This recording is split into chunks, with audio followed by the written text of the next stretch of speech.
मेरे प्यारे बच्चों, नमः संस्कृताय। आइए आज संस्कृत के तृतीय क्लास में तृतीय पाठ से प्रारंभ करेंगे। तृतीय पाठ अलस कथा। अलस कथा यानी कि आलसियों का कथा। यानी कह रहा है कि अयम पाठ, यह पाठ विद्यापति कृतस्य, विद्यापति के द्वारा कथा ग्रंथस्य, कथा ग्रंथ के रूप में पुरुष परीक्षा नामक ग्रंथ से, पुरुष परीक्षा नामक अंश विशेषों और पुरुष परीक्षा नामक किताब से लिया गया है। अर्थात अयम पाठ, यह पाठ। अब पूछ देगा कि अलस पाठ जो है किसके द्वारा लिखा गया है, तो विद्यापति। वो फिर पूछ देगा कि कथा ग्रंथ सब पुरुष परीक्षा इति, अलस कथा किस ग्रंथ से लिया गया है, तो पुरुष परीक्षा नामक ग्रंथ से लिया गया है। आगे देखिए, पुरुष परीक्षा सरल संस्कृत भाषायां कथा रूपेण विभिन्नानां मानवगुणानां महत्त्वं वर्णयति, दोषाणां च निराकरणाय शिक्षां ददाति।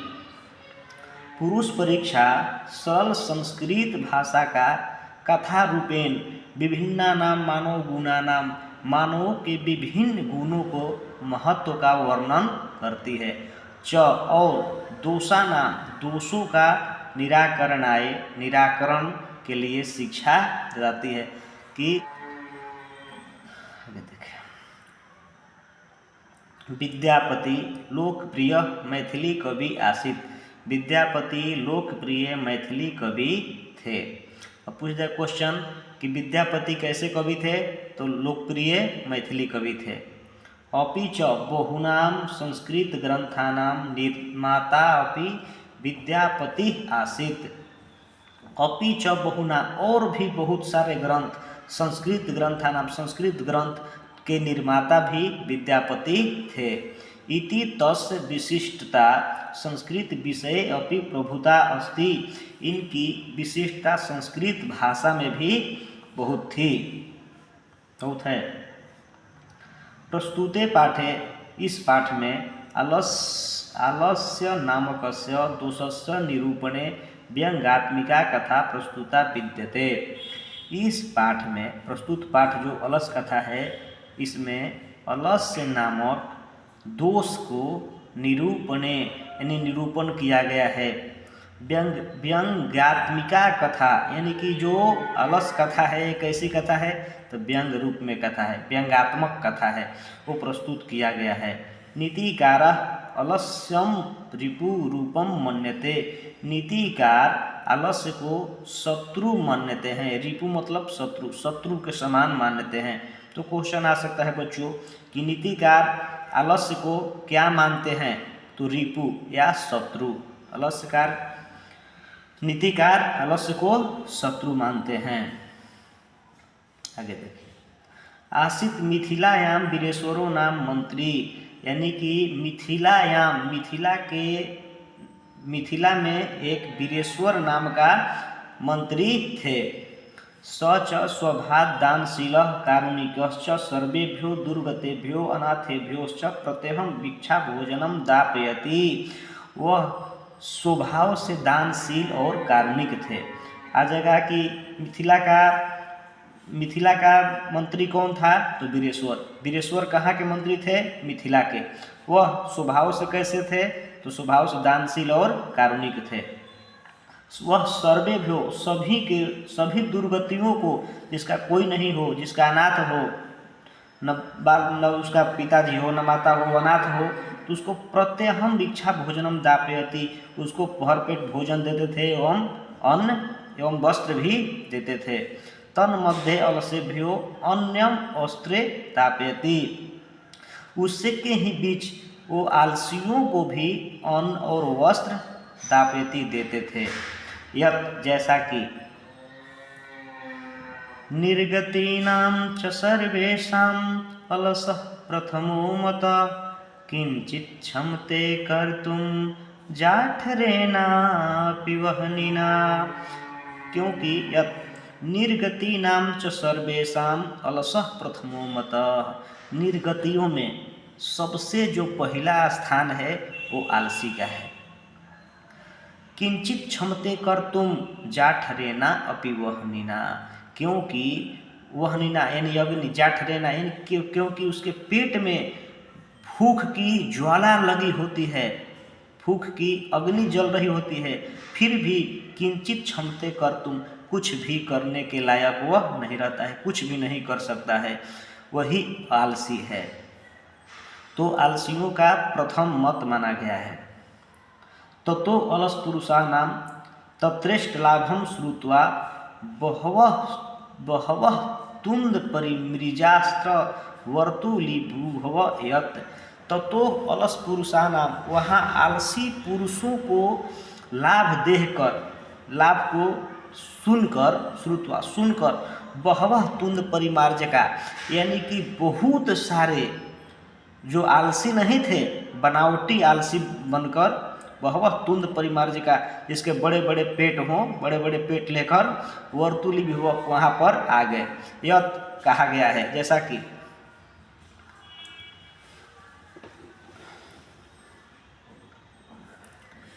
स्थिति सौकर्यमूला ही सर्वेषामपि संहते सजातीनां सुखं दृष्ट्वा केन धावन्ति जन्तव। स्थिति सौकर्यमूला ही सर्वेषामपि संहते, स्थिति और शौक मूल यानी कि सुख को देखकर सर्वेषामपि संहते, सभी को आनंद आता है। खासकर सजाति नाम सुखम दृष्टवा, और अपने जाति को अगर सुख कोई देखता है तो केन धावन्ति जंतवा। अब कोई अगर मान लो कि एक कुत्ते को एक जगह हड्डी मिल गई तो उस सजाति नाम दूसरे कुत्ते भी ढूंढते ढूंढते आ जाएंगे कि कहाँ हड्डी मिला है इसको। उसी प्रकार आलसियों का है। अगर आलसियों को राजा दे रहे थे अन्न और वस्त्र फ्री में, तो आलसी जो नहीं थे लेकिन मानव तो थे, तो मानव को देखकर यह कि उसको अरे भाई सब कुछ फ्री में उसको मिल रहा है, तो क्यों ना हम भी राजा के यहाँ चलें नाटक करके। तो वहाँ पर अपने भेष को बदलकर आलसी बनकर धावंती जनतवा वहाँ पर भी चल दिए। आगे है पश्चात अलसानाम सुखम दृष्ट्वा धूर्ता अपि कृत्रिम आलस्य दर्शयित्वा भोज्यम गृहन्ति। उसके बाद तो सुख दृष्ट्वा, सुख को देखकर, धूर्ता अपि जो धूर्त भी थे, कृत्रिम आलस्यम, कृत्रिम आलस यानी बनावटी आलस, दर्शयित्वा दिखाकर, भोज्यम गृहन्ति भोजन को खाने लगे, भोजन लेने प्राप्त करने लगे। तदंतरम अलसशालायां बहुद्रव्यम दृष्ट्वा तन्नियोगी पुरुषै परामृष्टम। तदंतरम अलसशालायां, तब उसके बाद अलसशाला में बहुद्रव्यम यानी कि धन की बहुत खर्चा होने लगा। यह देखकर, दृष्टवा देखकर, तत् वहाँ नियोगी पुरुषै, नियोगी पुरुष जो थे जिनको राजा नियुक्त किए थे, परामृष्टम यानी कि विचार किए। यद अक्षम बुद्धिया करुणया केवलम अलसेभ्य स्वामी वस्तुनि दापयति, कि जो बुद्धिया यानी यद अक्षम बुद्धिया, यदि हम लोग को अपने बुद्धि से नहीं करेंगे जांच पड़ताल, तो करुणया केवल राजा जो है केवल अलसेभ्य, केवल आलसियों को हमारे स्वामी वस्तुनि दापयति वस्तु को देते हैं। न कपटे न अलसा अपि यानी कि, और कपटे न अलसा अपि आलसियों के जो कपटी आलसी है उसको लिए नहीं। गृहणन्ति इति अस्माकं प्रमाद, गृहणन्ति इति अस्माकं प्रमाद, यह हम लोगों का दोष होगा। अगर हम लोग नहीं करेंगे तो यह हम लोगों का आलस्य होगा, प्रमाद होगा। यदि भवति तद अलस पुरुषाणां परीक्षां कुर्मः, यदि हो सकता है, यदि होता है तो तद अलस पुरुषाणां आलसी पुरुषों का परीक्षा कुर्मः, परीक्षा करना चाहिए। इति परामृश्य प्रसुप्तेषु अलसशालायां तन्नियोगी पुरुषा वरिणं दापयित्वा, यह ऐसा विचार करके प्रसुप्तेषु सोए हुए आलसी जहाँ सोए हुए थे वहाँ अलसशालायां, आलसी के जो सोए हुए थे अलसशाला में, तत्नियोगी पुरुषा नियोगी पुरुषों के द्वारा वह्निम दापयित्वा आग को जला दिया गया, आग लगा दिया गया। ततो गृहलग्नं प्रवृद्धम अग्निम दृष्ट्वा धूर्ता सर्वे पलायिता।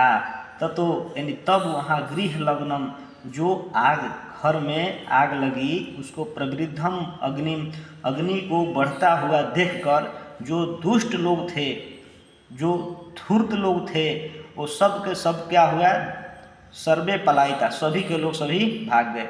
यानी जो कृत्रिम आलस का रूप धारण करके भोजन ग्रहण कर रहे थे, वो जब देखे कि अलसशाला में आग लग गया तो सभी जितने भी धूर्त से सब के सब लोग भाग गए। पश्चात, यहाँ पर संधि सब हुआ है, पश्चात ईसत अलसा अपि पलायिता। उसके बाद जो थोड़े बहुत आलसी भी थे वो भी क्या हो गए, भाग गए। चत्वारः पुरुषा तत्रैव सुप्ता, सभी भाग गए, बस केवल 4 पुरुष वहीं तत्रैव वहीं सुप्ता सोए रह गए। और सोए सोए दोनों परस्परम अलापंती, यानी कि सुप्ता सोए हुए परस्पर आपस में चारों क्या करने लगे, वार्तालाप करने लगे। एक के द्वारा एकेन वस्त्रावृत मुखेन उक्तम, एक के द्वारा वस्त्र से मुख ढके हुए, यानी एक ने वस्त्र से मुख ढके हुए कहा, ओहो कथमयम कोलाहल, अरे यह कैसा कोलाहल है। पहला ने कहा, और कैसे कहा, वस्त्र से मुख ढके हुए, मुख से वस्त्र भी नहीं हटाता है और ढके ढके कहता है कि यह कथमयम कोलाहल, यह कैसा कोलाहल है। तो द्वितीय न उक्तम, द्वितीय ने कहा, वह भी कैसे, सभी के सभी मुख ढककर सोए हुए थे, तो दूसरे ने कहा कि तर्कयते यदिस्मिन् गृहे अग्नि लग्नो अस्ति, तर्क वितर्क से ऐसा प्रतीत होता है, यानी कि हल्ला गुला से ऐसा लगता है कि इस घर में आग लग गई है।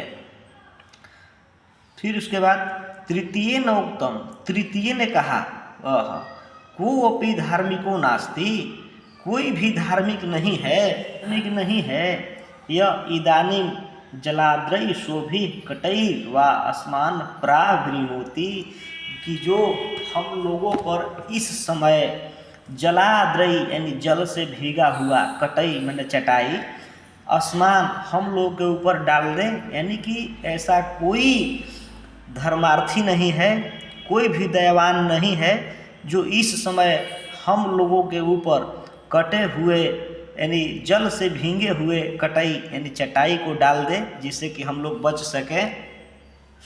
आगे देखिए क्या कहता है। चतुर्थे न उक्तम, चौथे ने कहा, अये वचालः कति वचनानि, कितनी बात करते हो, अरे वचालो क्या बकबक करते हो, वक्तुम शक्नुथ, क्या चुप नहीं रख सकते हो, तुस्निम कथा न तिष्ठ, चुप क्यों नहीं रहते हो। यानी कि पहला ने कहा कि देखिए कैसे आलसी थे। पहला कहा कि अरे कथम कोलाहलम, यह कैसा कोलाहल है। तो द्वितीय ने कहा कि लगता है कि इस घर में आग लगी है, फिर भी पहला नहीं उठ रहा है। और तृतीय का बोला कि कोई भी धर्मार्थी नहीं है जो हम लोगों को जल से भीगे हुए चटाई डाल दे जिससे हम लोग बच सके। अभी भी तीनों नहीं उठ रहा है, जान रहे हैं कि इसमें आग लगा है घर में, फिर भी उसी घर में, और वहाँ पर भी कोई निकालने के नहीं बोल रहा है, बोल रहा है कि सोने से हम लोग को कोई उठाए नहीं। और चौथा तो और महान था, बोला कि तुम लोग चुपचाप क्यों नहीं रहते हो, भले जल जाओ लेकिन चुपचाप रहो, हाला भी मत करो, मुंह से भी परिश्रम मत करो, चुपचाप रहो। ऐसे थे हमारे आलसी। उसके बाद ततः चतुर्नाम अपि तेषां परस्पर आलापम श्रुत्वा, इस प्रकार चारों को तेषां मेवर वहीं पर, यानी कि हट नहीं रहा है, चारों को वहीं पर परस्पर आलाप यानी कि बातचीत सुनकर वहनी जब प्रवृद्धम येषाम् उपरि पतिष्यन्तं दृष्ट्वा नियोगी पुरुषै वर्धभयन चत्वारो अलस्याम केशेष्वा कृष्वा गृहीत्वा केशेष्वाकृत्य कृष्य गृहीत्वा गृहाद बहिष्कृता, यानी कि परस्पर आलाप करके सुनते हुए, परस्पर आलाप को सुनते हुए और अवहनी आग को बढ़ते हुए और तुरंत तेसाम ऊपरी उन लोगों के ऊपर गिरने वाला था, प्रतिशंत गिरने वाला ही था, ऐसा देखकर नियोगी पुरुष जो थे कि अरे राम राम, ये तो गिरेगा और ये सभी जलकर मर जाएंगे, तो राजा फिर हम लोगों को दंड देंगे। इसके भय न भय से चारों आलसियों को केशेश्वा कृष्य, यानी हाथ गोड़ नहीं, केश यानी जो सर पर बाल होता है, वो बाल को पकड़कर गृहीत्वा घर से बाहर किए, ताकि ये लोग जल न जाए, और वो बाल से खींच कर बाहर किए, फिर भी कोई उठा नहीं कि बाल मत खींचो, चलो हम ऐसे ही चलते हैं। पश्चात लोक्य तय नियोगी भी पठितम, उसके बाद जो नियुक्त पुरुष थे उसके द्वारा पढ़ा गया। पति एव गति स्त्रीणां बालानां जननी गति, ना अलसानां गति कांचित लोके कारुणिकं विना। पति एव गति स्त्रीणां, पति ही स्त्रियों के गति है, यानी कर्ता धर्ता है। बालानाम जननी गति, बालकों का, बच्चों का जो गति है वो जननी है, माँ ही करने वाली है। न अलसानाम गति कांचित लोके, लेकिन आलसियों का गति कांचित लोके, इस लोक में, संसार में कोई भी नहीं है, कारुणिकम बिना, यानी दयावान और कारुणिक के बिना आलसियों का इस संसार में कोई देखने वाला नहीं है। पश्चात एसु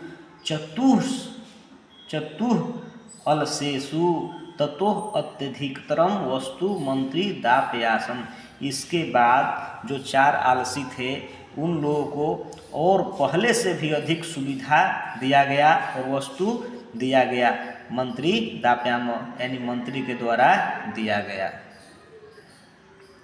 ऑब्जेक्टिव, जिससे ऑब्जेक्टिव जो भी मेन है उसको देख लेते हैं। यह कथा किस ग्रंथ से उद्धृत है? तो पुरुष परीक्षा ग्रंथ से। अलस कथा का रचनाकार कौन है? विद्यापति। विद्यापति कौन थे? लोकप्रिय मैथिली कवि थे। मिथिला का मंत्री कौन थे? वीरेश्वर। अग्नि को देखकर कौन भागने लगे? तो सभी धूर्त लोग। सर्वे धूर्ता पलायिता। कितने पुरुष सोए रह गए? तो 4, चत्वारः।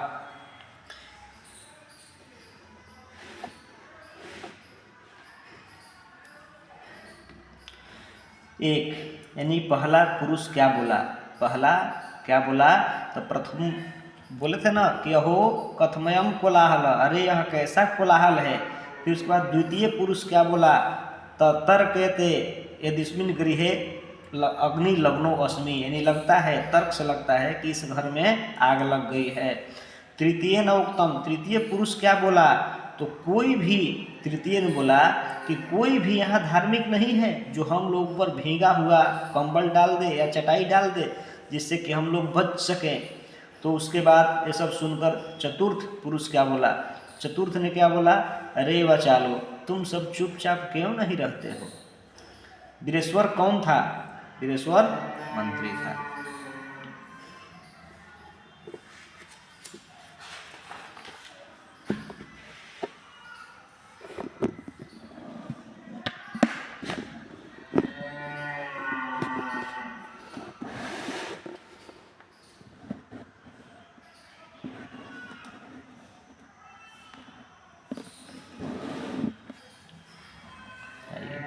वीरेश्वर स्वभाव से कैसे थे?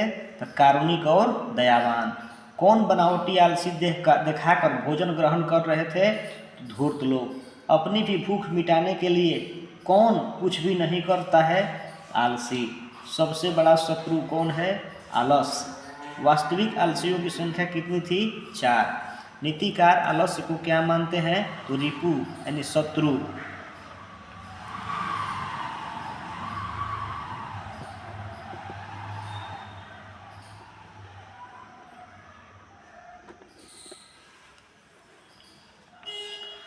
आगे देखिए, चारों आलसियों को कैसे बाहर किया गया?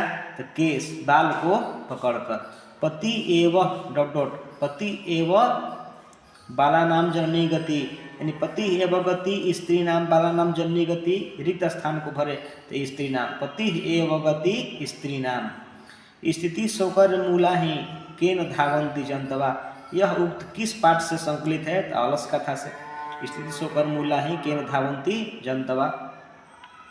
अलसशाला में आग किसने लगाई? तो नियुक्त कर्मचारियों ने। अलसशाला में आग कब लगाई गई? जब सब सो रहे थे।